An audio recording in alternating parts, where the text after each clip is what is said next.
Hello everyone and welcome to my hip-hop gossip for you channel. I hope everyone is having a wonderful day. Before we begin, please hit the subscribe button and give this video a thumbs up. In the midst of the UMG legal dispute, DJ Akademiks responds to Drake allegedly unfollowing Timbaland. Drake filed 2 lawsuits against Universal Music Group last week, one of his most contentious actions to date. He says the business manipulated Kendrick Lamar's popular diss song "Not Like Us."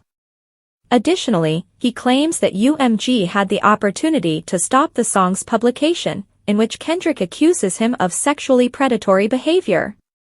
According to one document, UMG did not rely on chance, or even ordinary business practices, as reported by Billboard.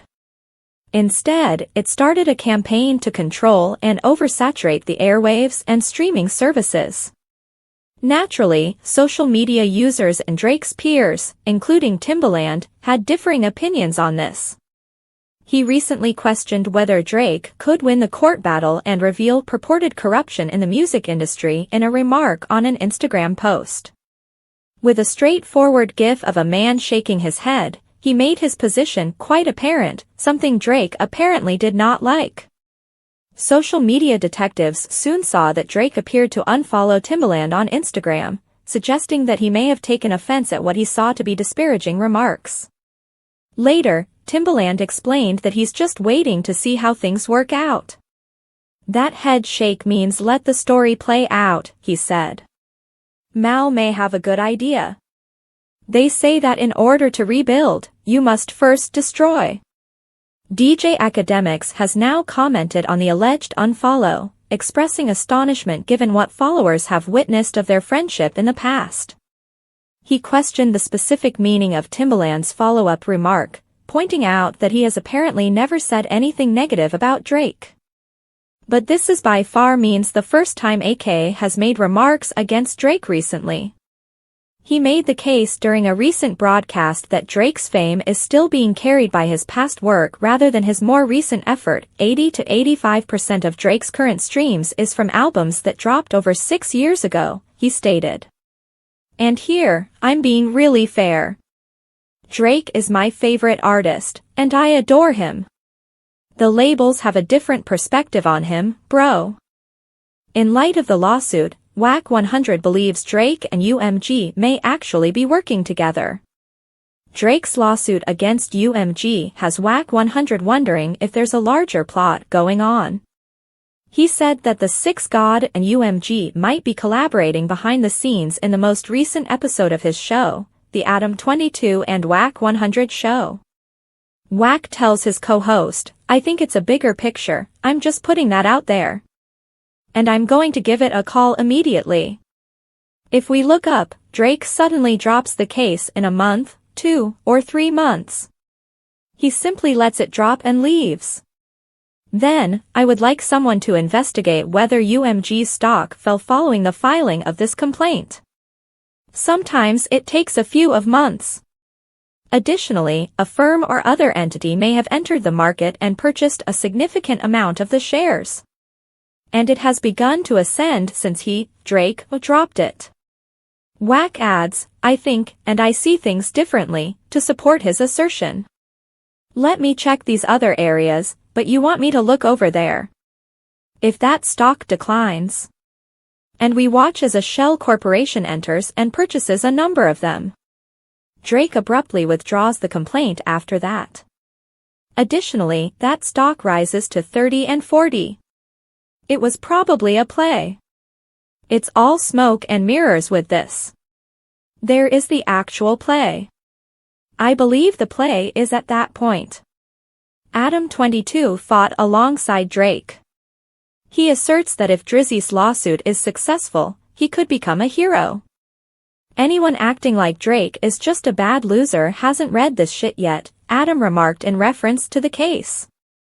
Drake will appear to be a hero for exposing the dishonest music industry if even half of this is confirmed.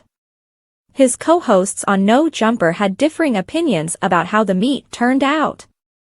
Since the historic conflict started in April, WAC 100 has offered commentary on a number of different facets of it.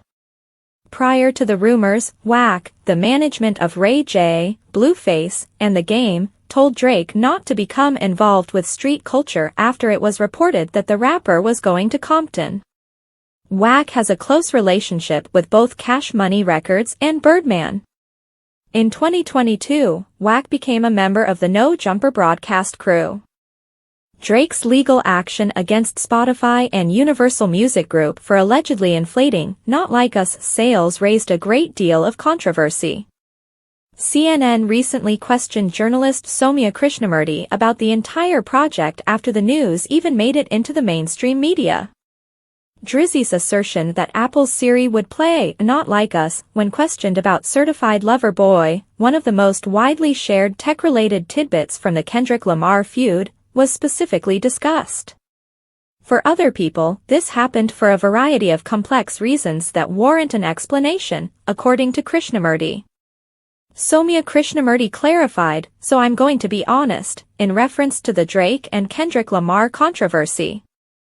"I took the test at this period, and it was successful. Not Like Us was played when you requested, 'Hey, Siri, play Certified Lover Boy.' Yes, it did. In fact, I shared a video on social media and YouTube. However, I believe we were all aware that it was a reference to the lyrics. Therefore, I believe Apple might claim that their algorithm was generating that song because people were looking for it. Because it includes lyrics in addition to titles. There is some subtlety there, then." Soumya Krishnamurti responded, "Yeah, that's what a lot of industry insiders are saying," when asked if it is conceivable that Drake may have benefited from the same purportedly advantageous tactics that Kendrick Lamar did. Drake has truly benefited from this advantage throughout his career, becoming the most streamed hip-hop artist on Spotify and a darling in the industry. His monthly uniques on Spotify are still higher than Kendrick's as of the last time I checked. In 2018, there was a massive campaign in which Drake was featured on every Spotify playlist. It could be gospel, pop, country, or hip-hop. Therefore, these advertisements by these streaming services or businesses are not unusual. However, is Drake now complaining or resentful because he didn't gain anything? Soumya Krishnamurti responded, "I think a lot," when asked how much Drake's credibility is harmed by this. "You know, losing a rap battle is one thing. You can shake your opponent's hand and say, 'Hey, good game.' That seems like decent sportsmanship to me. However, this simply seems like whining to me. When things don't go as well, it seems. I believe you mentioned this before. It exudes that a stop the theft vibe. That's not very popular in hip-hop.